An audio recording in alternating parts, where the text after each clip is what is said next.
रात के अंधेरे में यूपी पुलिस की गोद में बीजेपी नेता बैठे हुए हैं। उन्हें टांग कर जबरदस्ती गाड़ी में बिठाया जा रहा है क्योंकि इनका हाफ एनकाउंटर कर दिया गया है। हाफ एनकाउंटर से कहने का मतलब ये भाग रहे थे, पुलिस वालों पर पिस्टल से गोली की बौछार कर रहे थे और यूपी पुलिस ने जवाबी कार्रवाई में बीजेपी नेता के टांगों पर गोली मार दी। और उसके बाद ये जो वीडियो आप देख रहे हैं ये खुद यूपी पुलिस ने जारी कर बताया कि किस तरीके से उन्होंने भाजपा के प्रदेश या कहें जिले का जो अध्यक्ष था युवा मोर्चा का, उसका एनकाउंटर किस तरीके से किया है। अब एनकाउंटर क्यों हुआ, जब इसकी जांच पड़ताल की गई तो और भी ज्यादा डरावनी कहानी निकलकर सामने आई, क्योंकि एनकाउंटर तो हुआ रात के अंधेरे में, लेकिन इनकी हिमाकत देखिए कि जब सूरज सर के ऊपर था तब ये लड़की को छेड़ते हैं, उसे किडनैप करते हैं, जंगल लेके जाते हैं और फिर उसके साथ रेप नहीं बल्कि तीन लोग मिलकर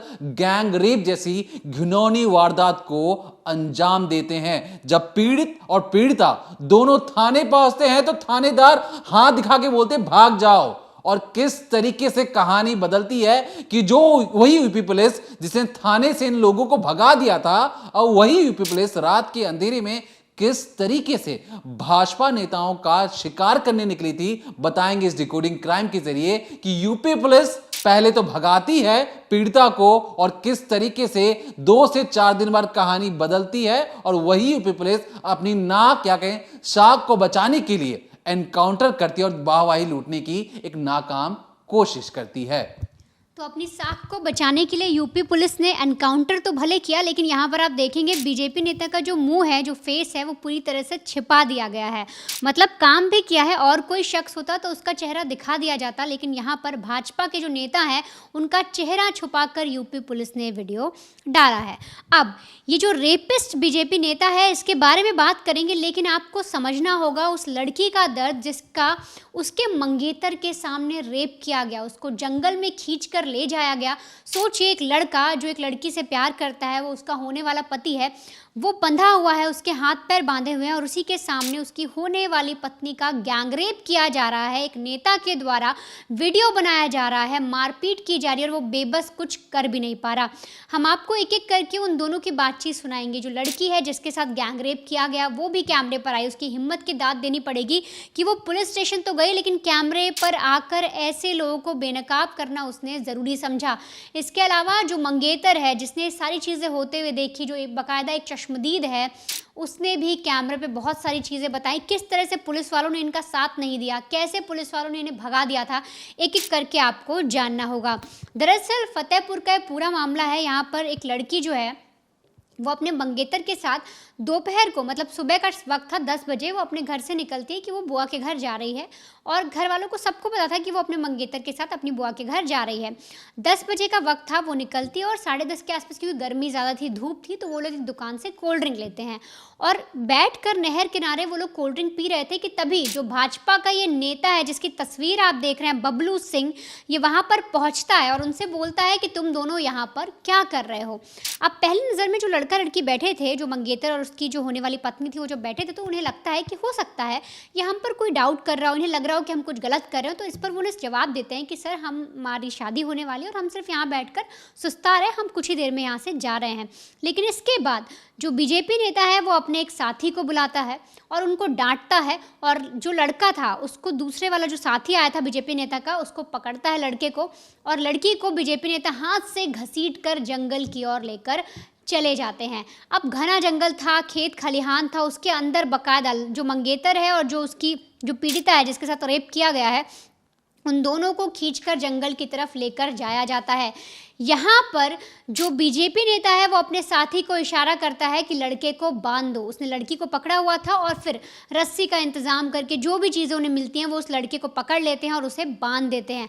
अब सोचिए, वो लड़का जो उस लड़की का होने वाला पति है वो बेबस वहाँ पर बंधा हुआ है, वो आगे देख रहा है कि अब उसकी जो साथी है उसके साथ क्या होने वाला है। और इसके बाद जो बीजेपी नेता है वो अपने एक और साथी को कॉल करता है और कहता है कि शिकार मिल गया है, आ जाओ। और इसके बाद 3 लोग वहाँ पर मौजूद होते हैं।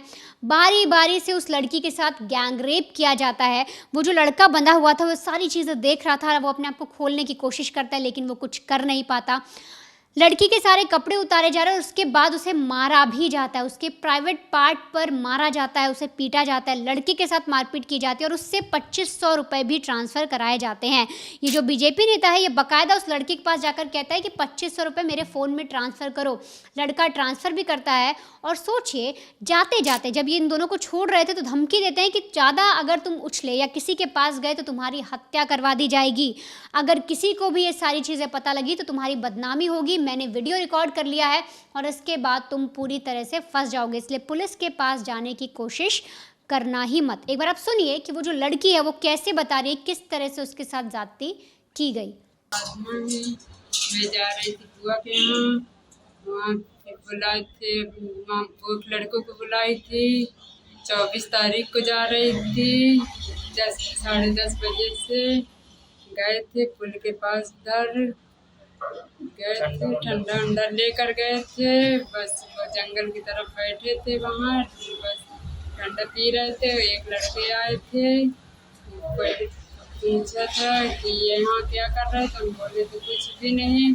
फिर दूसरे लड़के को बुलाए थे, वो पहले वो हमको पकड़ लिए थे, बंदी बना दिए थे। वो पहले आए थे, वो मेरे पति को दूरी लेकर गए थे, उसको हमको दूरी, फिर उसके बाद वहाँ लेकर मारे थे, मार के उसके बाद हमको दूरी लेकर तीसरे लड़के को बुलाए हैं, लेकर वहाँ गए थे।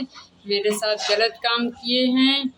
उसके बाद वहाँ से बोल रहे थे कि तो भी आएगा कि नहीं आएगा, तो वो कह रहा था कि नहीं, कह रहा था कि इसका काम हो गया, तो भी आएगा कि नहीं आएगा। तो बोल रहा था कि नहीं आऊँगा मैं। दूसरे लड़के को बुला रहे थे, तो बोल रहा था कि नहीं आऊँगा, तो लेकर यहाँ आ जाओ। उसके बाद वो हमसे पूछे कि क्या हुआ, तो कह रहा था कुछ नहीं, इसका काम हो गया है। कहे तो भी जाएगा कि नहीं जाएगा, तो कह रहा था कि नहीं जाऊँगा। बहुत मारे थे, मार मार के हमसे गवाही दे रहे थे कि बोल देना कि इसके साथ हम कुछ नहीं किए थे, मार मार के हमको गवाही दिया है। तो उसके बाद हमसे नंबर लिया है कि नंबर दे दो हमें। तो कह रहा था कि जय बजे मैं बुलाऊं, यहाँ आना है कि नहीं आना है, मार कर कह रहा था। मैं बोली थी ज़बरदस्ती, तो मैं कह रही थी कि नहीं आऊँगी, तो मार रहा था। उसके बाद मैं इमारत में कह आएगी कि नहीं आएगी, तो मैं कह रही थी कि नहीं आऊँगी, मारा था। फिर उसके बाद मैं बोल रही थी कि हाँ आऊँगी। उसके बाद जंगल में बुला रहा था मुझे। उसके बाद मेरे पति को कह रहा था कि दो पकड़े थे, वो दूरी लेकर गए थे, उसको बहुत मारे थे। उसके बाद आते आते समय 2 लड़के थे, वो पकड़े थे जॉन, वो 2 लड़के थे, वो मेरे पति को मेरे साथ में गलत हाथ डाले थे। तो ये जो पूरा वाक्य आपने उस लड़की की ज़ुबानी सुना जिसके साथ गैंगरेप किया गया, ये करीब 10:30 से 1:30 बजे के बीच की बात है। सोचिए 3 घंटे तक दरिंदगी चलती रही, 3 घंटे तक गैंगरेप होता रहा और किसी ने भी वहाँ से जो गुजर रहा था मदद करने की कोशिश नहीं की। हो सकता है कोई गुजरा नहीं गुजरा, किसी ने सुना कि नहीं सुना, लेकिन उस लड़की को इतना मारा गया। और तो और बीजेपी नेता ने उस लड़की का नंबर भी ले लिया और ये भी कहा कि आगे से हम जब भी तुझे बुलाएंगे तुझे आना होगा और ये सारी चीज़ें किसी से मत कहना। और इसके बाद लड़के और लड़की दोनों के साथ मारपीट की गई, उनका एक फेक वीडियो बनाया गया, मतलब उनसे कैमरे पर बुलवाया गया कि तुम इनके साथ कुछ भी नहीं हुआ है, किसी ने कुछ गलत नहीं किया है। इस तरह से एक छोटी सी क्लिप बनवा ली गई कि अगर पुलिस बाद में कुछ फंसता भी है मामला तो पुलिस को वो चीज़ दिखा दी जाए। अब आगे क्या होता है कि जब ये पूरी चीज़ें हो जाती हैं और जो बीजेपी नेता उसके साथी जब वहाँ से भाग जाते हैं तो लड़की को खोल देते हैं और इसके बाद किसी तरीके से जो लड़का है वो अपनी साथी इस लड़की को लेकर घर जाता है। वहाँ पे सारी बात बताई जाती है। 24 अप्रैल का पूरा वाक़या था। 25 तारीख को ये सारे के सारे जो हैं पुलिस स्टेशन पहुँचते हैं और वहाँ पर जाकर कंप्लेन लिखाई जाती है। अब पुलिस स्टेशन में सोचिए जो पुलिस अधिकारी वहाँ बैठे थे वो साफ तौर पे इन्हें पहली बार में भगा देते हैं, क्योंकि जब ये बताते हैं कि कोई नेता है जो बड़ी पार्टी से जुड़ा हुआ है, उसके साथी थे, उन्होंने ऐसा किया, वो लोग रैली वगैरह भी निकालते हैं, तो पुलिस को लगता है अरे हम नेताजी को हाथ कैसे लगा सकते हैं। और इसके बाद फ़ौरन जो पीड़ित है उसको भगा दिया जाता है। सोचिए उस लड़की को भगा देते हैं जिसके साथ गैंगरेप किया गया था। वो लड़की बाकायदा बताती है कि उन्होंने मेरे साथ गैंगरेप किया, मेरे साथ मारपीट की, पैसे भी लिए और इसके अलावा मेरी न्यूड वीडियोस, न्यूड फोटोज़ भी लिए हैं, जिसके एवज में वो मुझे बार बार बुला सकते हैं, बार बार ये कह सकते हैं, क्योंकि नेता ने कहा था कि जब भी मैं बुलाऊंगा अब तुम्हें आना होगा। और इसके बावजूद पुलिस वाले कोई हेल्प नहीं करते। अब फिर से परिवार में बातचीत होती है, मदद की गुहार लगाई जाती है और सीधे जितने भी लोग थे, जो ये पीड़ित है, जो उसका मंगेतर है, जो उसके परिवार वाले, एसपी के पास पहुंचते। और इसके बाद जो एसपी हैं, जब वो सुनवाई करते हैं, तब जाकर पुलिस वालों को सस्पेंड किया जाता है। एक पुलिस वाले को सस्पेंड भी किया गया, जो पहली बार जिसके पास रिपोर्ट लिखाने के लिए पहुंचे थे और उसने इन्हें भगा दिया था। अब आप एक बार सुनिए किस तरीके से जो लड़का है, जो मंगेतर है, वो पूरी कहानी बता रहा है, कैसे बता रहा है कि इन लोगों को बचाया जा रहा है। क्योंकि पुलिस कड़ी मशक्कत करती है, जब सुनवाई होती है तो 2 लोग को अरेस्ट भी करती है, लेकिन जो नेता है उसे बड़े ही आराम से, आप सोचिए, दरकिनार कर दिया जाता है, उसके बारे में सोचा भी नहीं जाता और लंबा टाइम लगाया जाता है उसे पकड़ने के लिए। एक बार आप सुनिए किस तरह से जो लड़का है, जो चश्मदीद है, जिसे वहां बांधा गया था, वो कैसे पूरी कहानी समझा रहा है। मैं प्रशासन से यही एक बात बोलना चाहता हूँ कि उसको, अपराधी को छिपा रही है या फिर न्याय दिलाने का काम कर रही है। आज 24 से 25 तारीख की घटना है, 24 तारीख की घटना है, आज 4 तारीख है, 10 से 11 दिन हो चुके हैं, अभी तक उसको, अपराधी को पता नहीं चला है। हम लोगों को यहाँ बंदी बना के रखे हुए हैं, 8-10 दिन हो गए, यानी कि किसी से न मिलने दिया जा रहा है। अगर दूसरा भी आता है तो उसको भी भगा देते हैं, मिलने नहीं देते हैं। प्रशासन आके घेर कर खड़ी कर लेती है। हमारे साथ इतना गलत काम हो रहा है। प्रशासन से यही मांग करना चाहते हैं कि उसको जल्द से जल्द पकड़ा जाए। अगर उनकी बस की नहीं हो तो बता दें, फिर और हम दूसरा रास्ता देखें। किसी भी इलाके में अगर आप पहुंच जाएं भारत के, तो सबसे ताकतवर इंसान कौन होता है? कोई विधायक, कोई एमएलए, कोई सांसद नहीं, बल्कि उस इलाके का थानेदार या कहें इंस्पेक्टर। अब इस पूरे इलाके में जो इंस्पेक्टर साहब थे, उन्हें लगा कि मैं इलाके के एक बड़े बीजेपी नेता को किस तरीके से उनके गिरबान में हाथ डाल सकता हूं। उन्होंने मना कर दिया।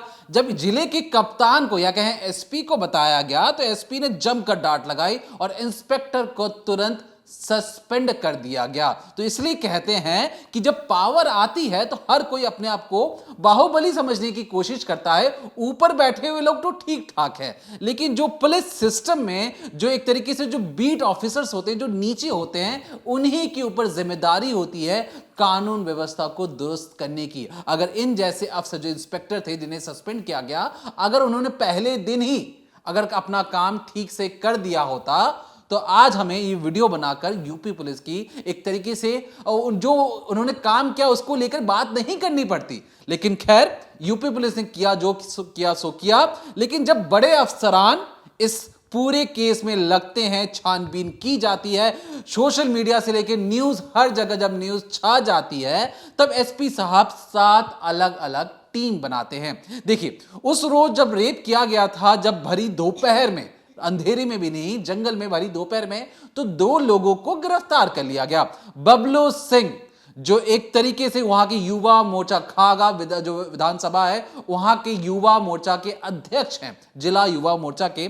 सोचिए, युवा मोर्चा के जो लोग होंगे, अगर वो इस तरीके से हों और उनके अध्यक्ष इस तरीके से उपाध्यक्ष हैं, तो ये भाग जाता है मध्य प्रदेश की ओर और अलग अलग जगह 7 जो पुलिस टीमें बनाई गई थी, सारा काम धाम छोड़कर उसे पकड़ने के लिए लग जाती है। अब उसकी कोई इनपुट मिलता नहीं है, उसके फोन कॉल से, तमाम कॉल से उसके आसपास चीजें खंगाली जाती हैं। तो पता क्या लगता है कि एक सीसीटीवी जो आप अपनी स्क्रीन पर भी देख रहे हैं, ये मध्य प्रदेश के एक इलाके से सीसीटीवी उसका नजर आता है कि ये भागा भागा फिर रहा है। यूपी पुलिस शुरुआती तौर में 50,000 रुपए इनाम घोषित करती कि जो कोई भी इस बबलू सिंह बीजेपी नेता का नाम, पता, कहीं पर भी उसका रहने का ठिकाना बताएगा, उसे 50,000 रुपए दिए जाएंगे। अब लोगों की छोड़ी, यूपी पुलिस भी उसकी तलाश नहीं कर पा रही थी। थक हार कर 50,000 से 1,00,000 रुपए इनाम रख दिया गया कि कोई भी पता भी बता देगा तो उसे 1,00,000 रुपए इनाम मिलेगा।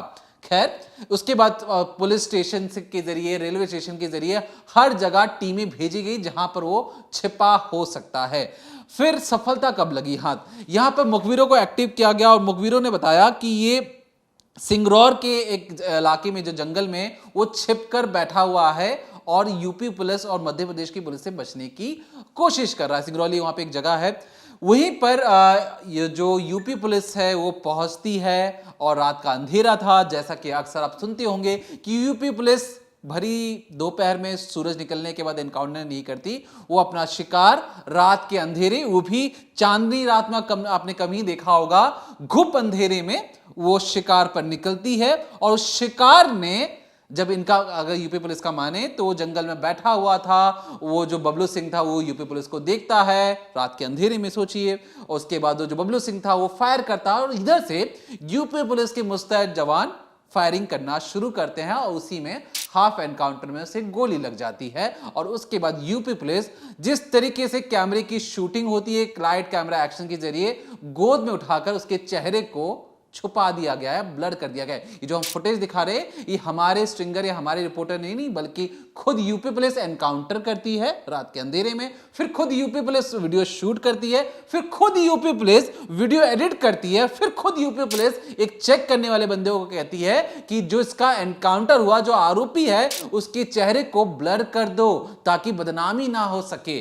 आप समझ रहे हैं यूपी पुलिस किस तरीके से काम करती है। बड़े बड़े डायरेक्टर्स को इनसे ट्रेनिंग लेनी चाहिए कि किस तरीके से कहानी को तोड़ मरोड़ के पेश करना चाहिए। इंस्पेक्टर सस्पेंड हो गए, शूटिंग चल रही है, कैमरा ऑन हो रहा है, फिर निष्कर्ष क्या निकलता है कि हमने एक बीजेपी नेता को एक तरीके से एनकाउंटर में ढेर कर दिया है, हाफ एनकाउंटर कर दिया है। यूपी पुलिस नेताओं या किसी बड़े लोगों को देखकर भेदभाव नहीं करती है। यूपी पुलिस सिर्फ अपराधियों को पहचानती है और अपराधियों को सही जगह पर पहुंचाने का काम यूपी पुलिस करती है। अब यही इनका यूपी पुलिस का मोटो होना चाहिए। लेकिन जब पहले ही दिन यूपी पुलिस ने अपना असली चेहरा दिखाया तो सोचिए उस पीड़िता पर क्या बीती होगी, जो दम खम भरते थे कि जो यूपी में लड़कियों को कोई छेड़ नहीं सकता है, उसके साथ उसी राज्य की गवर्न करने वाली पार्टी के लोगों ने छेड़ा। उसके बाद इंस्पेक्टर और जो अलग अलग थाने में जितने लोग बैठे थे सब ने उस कहानी को बारी बारी तरीके से सुना और फिर अपने तरीके से उसको लड़की को वहां से भगा दिया गया। फिर एसपी थाने पर ये जो कपल जाता है, फिर कहीं जाकर सुनवाई शुरू होती है। तो क्या यूपी के अंदर अब ऐसा ही होने जाएगा कि जो थाने के अंदर आप जाके कंप्लेन कीजिए, थाने वाले नहीं सुनेंगे तो जिला कप्तान तक आपको अपनी बात पहुंचानी पड़ेगी। जब जिला कप्तान टाइट होंगे तब नीचे जो थानेदार जो लोग बैठे हैं वही अपना काम करेंगे, नहीं तो किसी को कोई मतलब नहीं। सोचिए इन लोगों की वीडियोस तो आ गई, ऐसे कितने गरीब लोग होंगे जिसे यूपी पुलिस सुनकर भी अनसुना कर देती होगी। तो ऐसे में एक ऐसा पोर्टल बनाना चाहिए यूपी पुलिस को जिसमें तमाम लोगों की जो बातें हैं निकलकर सामने आए। हर एक बीट ऑफिसर जो करप्ट हैं उन पर सख्त से सख्त कार्रवाई होनी चाहिए। ऐसा ना हो कि कोई पीड़िता जाए और उसके बाद आप उसको सस्पेंड करें, उसकी बात नहीं सुनी जाए और एक खबर बन जाए जो एक तरीके से यूपी पुलिस की छवि को और ज्यादा धूमिल करती है। हम एनकाउंटर की बात नहीं कर रहे, एनकाउंटर तो बहुत बात की चीज है। पहले जो तरीके का रवैया अपनाया गया ये पहले दिन हो जाता तो यूपी पुलिस का खौफ और ज्यादा होता। तो फिलहाल के लिए हमें लगा कि इस डिकोडिंग क्राइम के जरिए यूपी पुलिस की इस एनकाउंटर की कहानी को जिस तरीके से पेश किया गया, हमें लगा कि इस डिकोडिंग क्राइम में उस एनकाउंटर की कहानी को डिकोड कर दें ताकि जितने भी लोग सोशल मीडिया में वाहवाही कर रहे हैं कि एनकाउंटर कर दिया, यूपी पुलिस तो बहुत बढ़िया काम कर रही है, तो उसके पर्दे की पीछे की कहानी हमने डिकोड कर आप तक पहुंचाई और आपको बताया कि असली कहानी क्या थी। तो फिलहाल के लिए देखते रहिए decoding crime Monday to Friday शाम 7:30 बजे ओनली ऑन क्राइम तक।